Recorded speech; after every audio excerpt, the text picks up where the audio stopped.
Hey everyone, I'm finally here.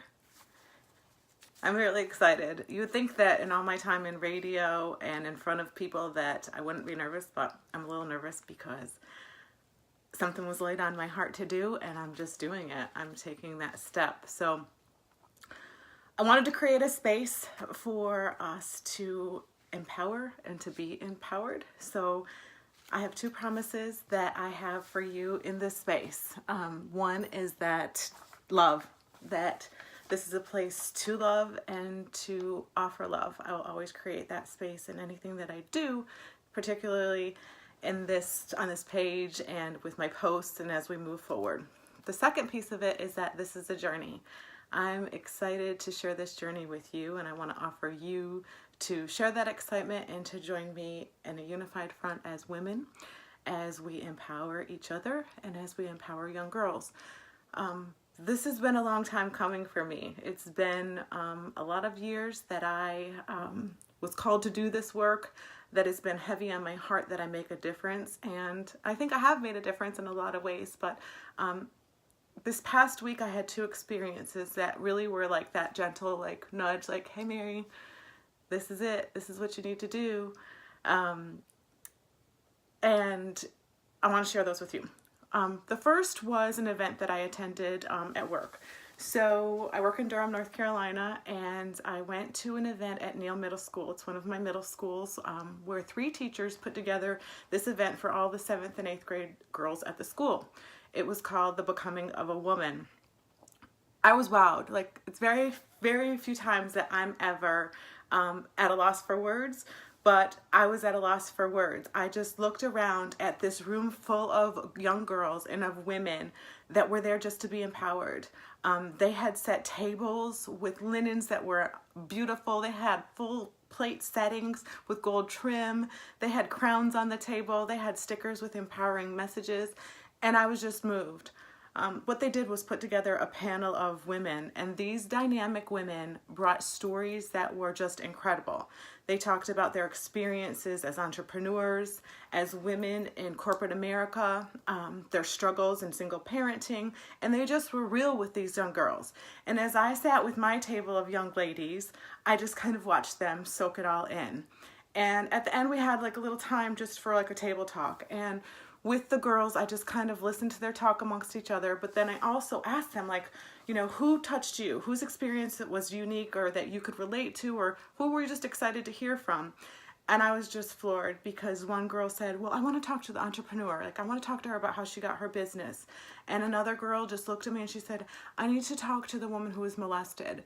And in the moments that I heard those examples of why they wanted to talk, I just was reminded of Oprah, and she delivered a speech at Harvard to the graduates, and she was saying how over the course of her thousands of interviews that everyone, including presidents and just tremendous people, just wanted to be validated. They just wanted to be heard. They asked her, how did I do? And as I listened to those girls, I realized that they just wanted to be heard, that they wanted to connect with someone. They wanted to talk about how that person overcame an obstacle to get where they are today. And that recurring message from the panel of women about self-esteem, about empowerment, about perseverance, about the sky being the limit, about soaring, was messages that these girls were craving, you know? And so that was my nudge to say, okay, Mary, you need to help create a space for this, and you need to be a part of that movement in bringing together women so that our messages can be shared and so that we can reach out to these young ladies who need positive role models or who need just an ounce of hope or an example of how someone persevered through a circumstance or a situation so that they can be hopeful. So that was one piece of it. On Friday, I attended another event where it was a cohort of middle schools that were really looking at some data, suspension data, through the eyes of equity. And the conversations were about the narratives that we all have of people of color, of people that are of different backgrounds and cultures from us, and what that looks like in education. And as I was reading this article about critical race theory, you know, I was reading the different stories of these children and these scholars that have had unique experiences. And I felt like I was reading about little Mary Tansky in elementary school. And it just like was eye-opening because it took me back to an experience in 2nd grade. And I'm going to say the teacher's name because she's no longer living, but Miss Carrie made my second grade experience a nightmare. It was probably one of the most traumatizing experiences I've had in my life, and one that sticks with me for life. But I remember her bringing her husband to school to sit behind me in class. Like, where do they do that at? I don't know. She would send me out to the hallway. I remember a time that I got in trouble because she asked what our parents do, and I told her that my mom watched the 700 Club. And I'm not quite sure if it was that my mom was watching the 700 Club or it was my response, but that got me sent out of classroom. And I remember being in the reading group and my mom having to send in my folder a whole bunch of stickers so that when Mary read well, the whole group got stickers. And I just remember wondering, like, why is she picking on me? Like, I knew how to read. I knew I was smart. My parents told me I was smart, but I was always in trouble in her classroom. Fast forward to the end of the school year. My mom and I talk about this to this day. A teacher came to my mom and said, you know, your daughter is not a problem in my classroom or in the classroom. Your daughter had a very racist teacher. I was the only black child in that classroom. I was one of very few black children in the entire school district. But I was penalized for that. And subsequently along the years, I know that I was tracked in a lower track. I know that I had to fight to be in the honors class where I was one of and the spokesperson for all of.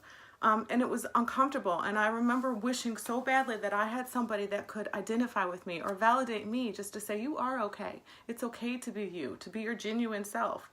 I wished that I could have attended what those Neal Middle School girls got to attend last week. I was put in an advanced 3rd, 4th class room the next year, and I made it. I've made it this far.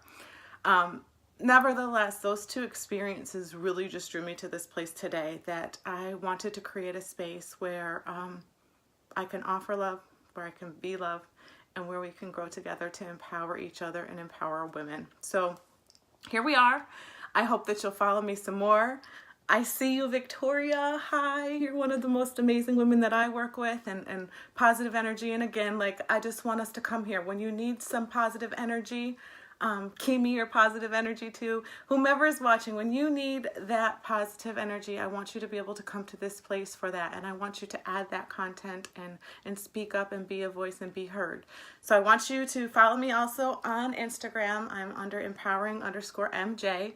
I'm also on Twitter as empoweringmj, and I'm right here on Facebook, where I will be returning with videos and posts and articles and seeking your input and your feedback. I'm really excited to do this, and I'm really excited to bring us women together in a safe space where we can have some real conversations, where we can empower and be empowered. So thanks for tuning in. I'm really excited about this journey. Let's do this. Peace and love.